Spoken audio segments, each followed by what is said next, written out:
Is Hamas causing the famine? And other reader questions.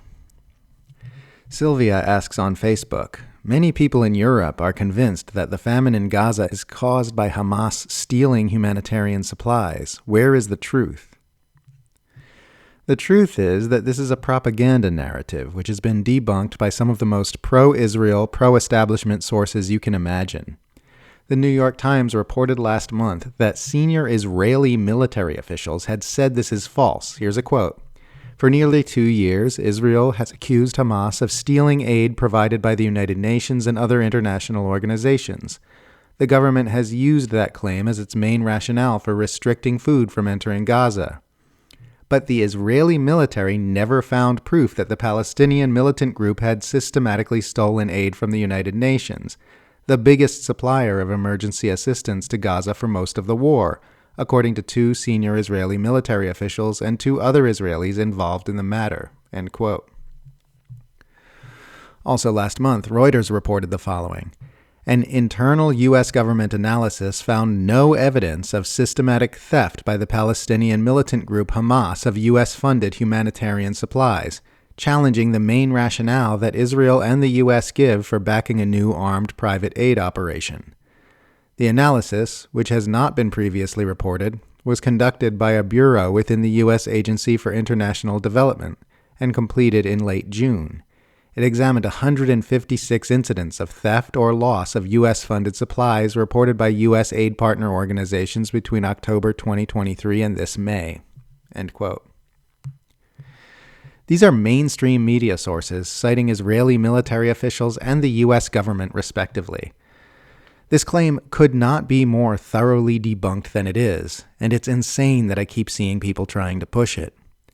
Every major human rights group is in agreement that people in Gaza are starving because Israel is starving them, from Doctors Without Borders to Amnesty International to Human Rights Watch to UN Special Rapporteurs to hundreds of NGOs. This is a settled matter.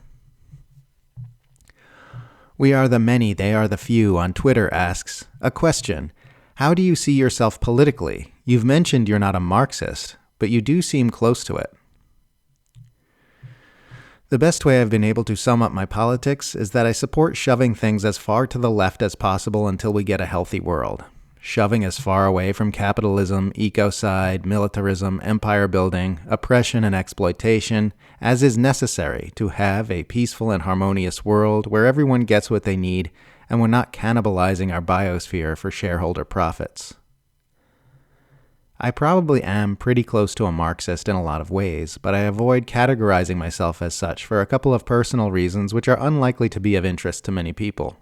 Firstly, I try to avoid joining up with any ideological factions because humanity is still in a state of extreme delusion at present, so even the best political groups will be full of wildly dysfunctional individuals whose thinking and behavior I'd rather keep at arm's length to make sure I stay on the right track.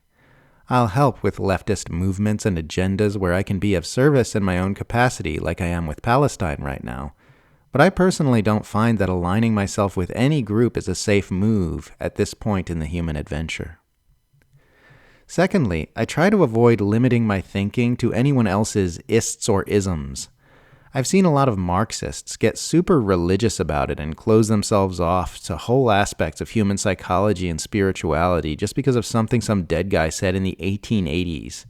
That's something I find too confining as a writer, as a thinker, and as a human organism. Teddy on Substack asks, your paintings absolutely rival your writing. Have you had formal art training or are you a self-discovered painter? Art was my best subject in school and I've always enjoyed it, but I never really buckled down and pursued it in a disciplined way until COVID, when I taught myself oil painting through some online courses. Before that, I mostly did watercolor, block printing, and drawing.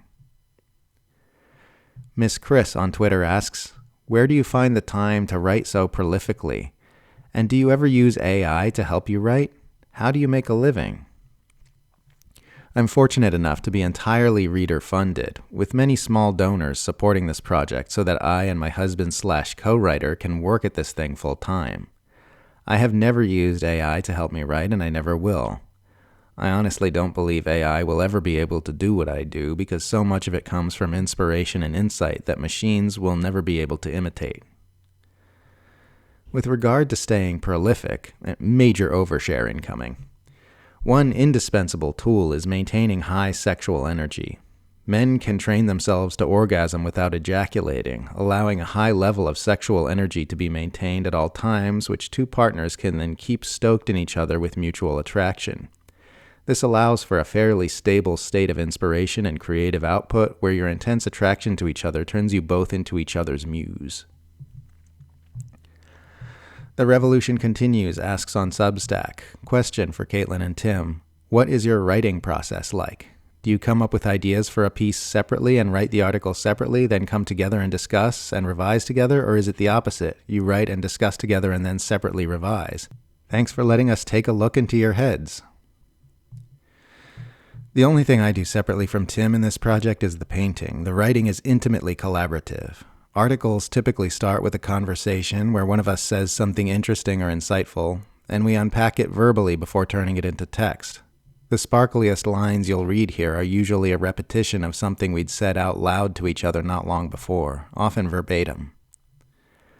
We live and work joined at the hip. We're both writers and we enjoy writing, but one of the main reasons we love this job so much is because it has allowed us to be together every day.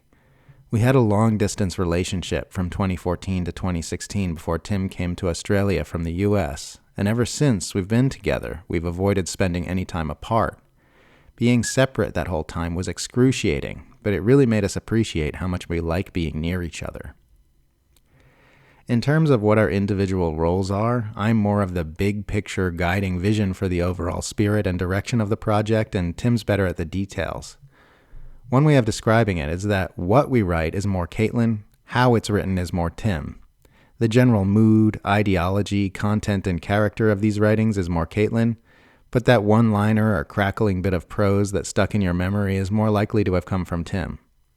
But there's extensive overlap in both of those areas too. Like I said, it's intimately collaborative.